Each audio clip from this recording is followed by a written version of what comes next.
Bonjour, je suis le docteur Rabiou Bala. Je suis installé depuis 10 ans au centre hospitalier privé de l'Europe dans les Yvelines, où on pratique la chirurgie vasculaire. Et on a monté une structure qui s'appelle un Vein Center, qui englobe 6 praticiens, à la fois au CHP de l'Europe et à la clinique Victor Hugo à Paris, pour traiter l'ensemble des pathologies veineuses.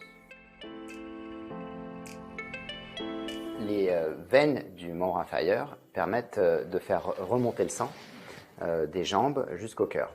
Donc on a un réseau veineux superficiel et un réseau veineux profond. La circulation veineuse, elle se fait donc de bas en haut et de la superficie vers la profondeur. Lorsque les veines sont malades, elles n'assurent plus la remontée du sang correctement jusqu'au cœur. À ce moment-là, le réseau veineux superficiel s'engorge de sang et se forment des varices avec des signes d'insuffisance veineuse sous la peau. L'insuffisance veineuse, elle touche 30% de la population. Donc c'est très fréquent. Le principal facteur de risque est donc l'hérédité. Mais certaines professions, les gens qui piétinent énormément, les boulangers, les serveurs et les gens qui voyagent énormément, sont particulièrement exposés à ce genre de maladie. La maladie évolue par poussée, surtout pendant les périodes de forte chaleur et les grossesses. Et les variations hormonales ainsi que la consommation de tabac sont des facteurs aggravants de la maladie. Le premier symptôme, ça va être un engorgement de sang dans la jambe. Ça peut se manifester par des varicosités, c'est des petites vénules qui explosent sous la peau. Ou quand la maladie est un peu plus avancée, eh bien à ce moment-là, les veines superficielles se mettent à être turgescentes. Cela forme des nœuds, ce qu'on appelle des varices, visibles sous la peau. À un stade plus avancé de la maladie, la peau commence à être abîmée par la stagnation de sang. À ce moment-là, elle peut se colorer de façon ocre, ou la maladie peut se compliquer d'eczéma avec des démangeaisons importantes. Et le stade ultime de la maladie, c'est l'apparition de plaies au niveau de la jambe qu'on appelle des ulcères, qui vont avoir du mal à cicatriser et avec un risque de surinfection. Quand on a une varice visible ou des varicosités ou une symptomatologie comme des lourdeurs de jambes, eh bien à ce moment-là, on peut aller consulter son médecin traitant qui va nous prescrire un échodoppler veineux des membres inférieurs. C'est un examen qui se fait idéalement dans un cabinet d'angiologie chez un médecin vasculaire. Le but de l'examen, ça va être d'explorer le réseau veineux avec des ultrasons. Cette exploration, elle va permettre de faire une cartographie exacte du réseau veineux, à la fois profond et superficiel. Une fois que le réseau veineux profond est exploré, on va rechercher les zones de fuite, c'est-à-dire là où le sang va circuler à contre-courant du réseau veineux profond vers le réseau veineux superficiel. C'est ce qu'on appelle les veines incontinentes. Les principales veines incontinentes qui sont touchées dans la maladie veineuse, classiquement, c'est les veines saphènes et les veines perforantes.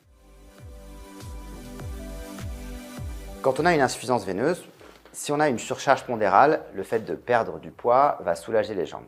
Lorsqu'on est exposé à des professions à risque, comme par exemple des gens qui sont debout tout le temps, ou des gens qui font des voyages longs, le port de bas de contention va permettre de soulager les jambes et de ralentir l'évolution de la maladie. Enfin, certains médicaments qui sont actuellement plus remboursés par la sécurité sociale, ce qu'on appelle les vénotoniques, comme le Daflon par exemple, ont un intérêt modéré mais permettent de soulager certains patients de façon ponctuelle. Et bien sûr, l'arrêt du tabac avec une activité physique régulière permet d'améliorer la circulation au niveau des membres inférieurs. Lorsque les symptômes sont trop gênants ou trop visibles, eh bien, on peut proposer la destruction du réseau veineux superficiel malade. Le fait de détruire des veines superficielles qui sont malades n'a pas d'impact sur la circulation veineuse. Au contraire, ça va permettre de supprimer des courts-circuits responsables des symptômes. Alors cette destruction, elle peut avoir lieu de 3 manières. L'angiologue ou le médecin vasculaire peut détruire les varices de petit calibre avec des injections de mousse sous contrôle échographique. Ça se fait au cabinet et c'est peu douloureux. Cette technique est surtout adaptée pour les veines de petit calibre. Lorsque les veines ont atteint un calibre supérieur à 5 mm, à ce moment-là, le traitement par sclérose à la mousse marche moins bien et il faut réaliser une petite intervention qui se fait en ambulatoire. Le principe de l'intervention, c'est toujours pareil, de détruire le réseau veineux qui est incontinent. On va associer plusieurs techniques. On peut soit détruire les veines par la chaleur, c'est ce qu'on appelle le traitement endoveineux thermique. Ça se fait sous contrôle échographique par de la radiofréquence ou du laser. C'est surtout adapté pour les veines qui sont peu visibles sous la peau.